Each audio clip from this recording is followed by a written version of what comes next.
And the number fourth thing, 2 Chronicles chapter 5 verses 12 and 13 says, the musicians and the singers were of one heart and one mind.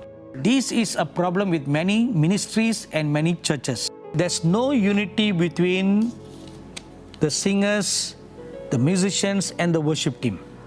They'll only gather before the church service to practice.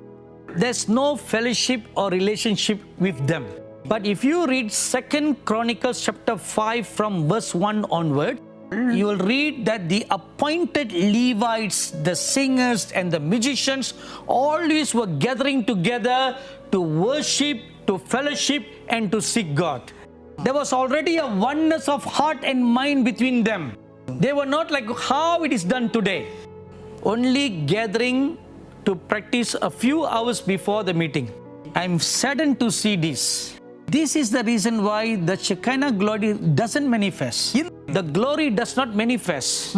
During our youth ministries in the northern part of India, there is one wonderful anointed prophetic worship leader who's associated with our ministry. He's one of my spiritual son called Rohit Tapa.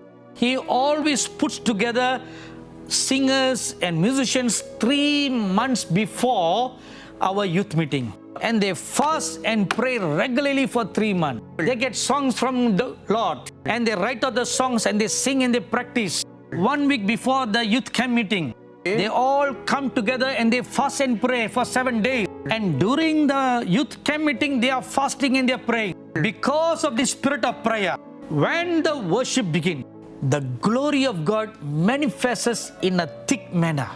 And while the worship was going on, all the youths are set free. Bondages are broken in their lives through the supernatural power of God that manifests through the worship. The gifts of the Holy Spirit manifests during the worship.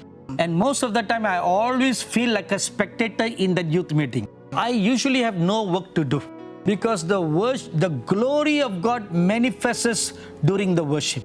This is what happened during the time of King Solomon's temple dedication. It is my prayer that all worship leaders will adopt this same principle. Then you will not just be a performer, not someone who's just simply singing, but you will worship and bring down the glory of God. That is the will of God for your ministry and for your church.